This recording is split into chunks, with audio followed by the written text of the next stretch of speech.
Magandang tanghali po sa inyong lahat. Welcome po sa ating kitchen na naman.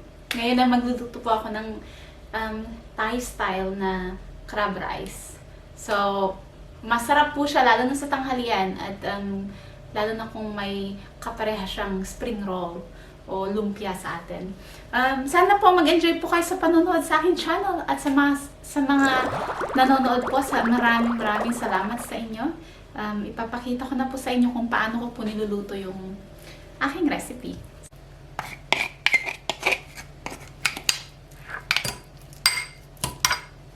Isang baso lang po to na rice. Bale, ganito yung ginagamit ko na pang measure. Ito na yung naluto natin. Bale, ano po siya, kagabi siya.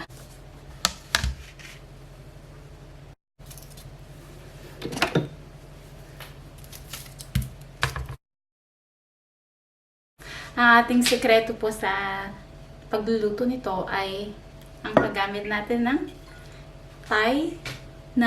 Thailand na soya sauce o soy sauce. Pero pwede rin po kayong gumamit ng kahit ano na soy sauce. Ito lang kasi yung mas prefer ko pag nagluluto ako ng Thai food.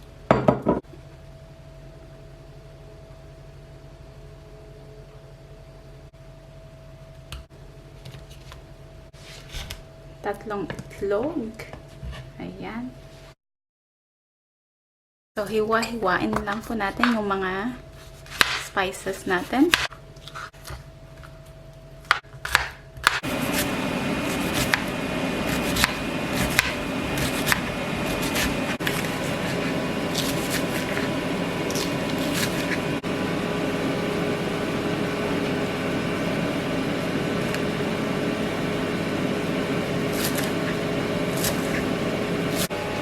Kailangan lang po natin na nahiwa-hiwa siya, maliliit lang or manipis.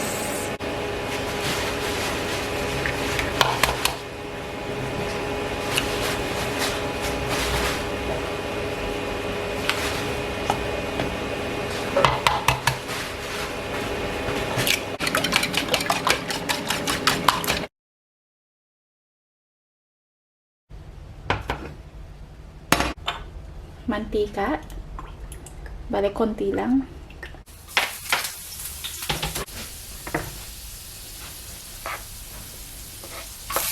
Yung garlic muna, nilagay natin. Tapos yung ginger.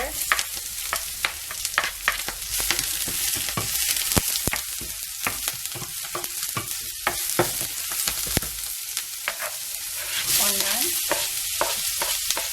Magdagdag lang po kayo ng oil kung kailangan para hindi masunog yung mga ricado natin.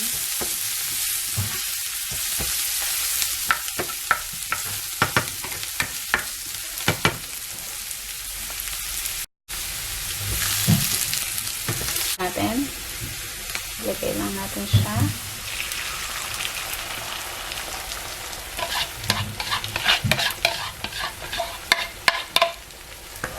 Kailangan nyo separate, pero wag nyong ihalo na sobra. Ano lang siya, lightly lang.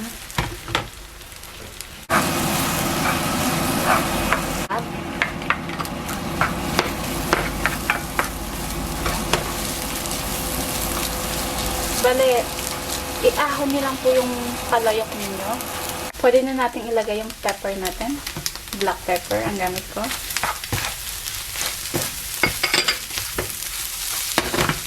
Tsaka yung rice natin.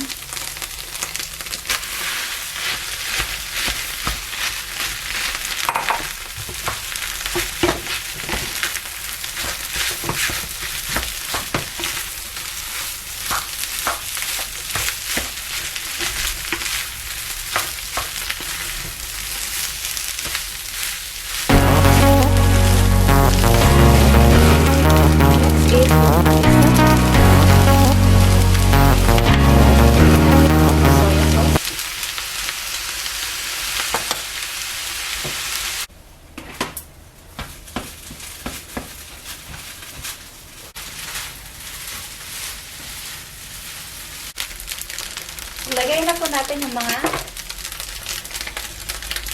dahon-dahon natin. Tsaka optional po, kung gusto nyo ng chili, pwede rin po kayo maglagay. Sa akin, konti lang kasi ayoko masyado ng chili foods. So, konti lang siya.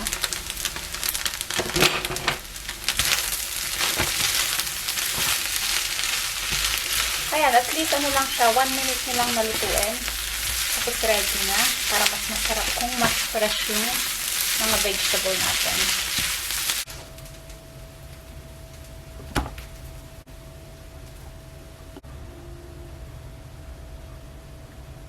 Bala, ito na po yung ating finished product.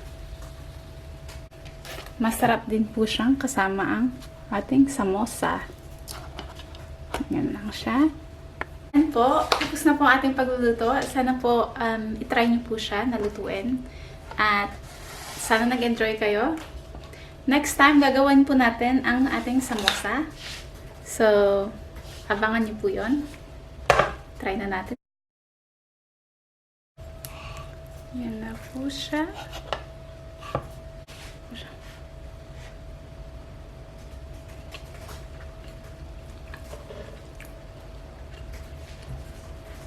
Sarap.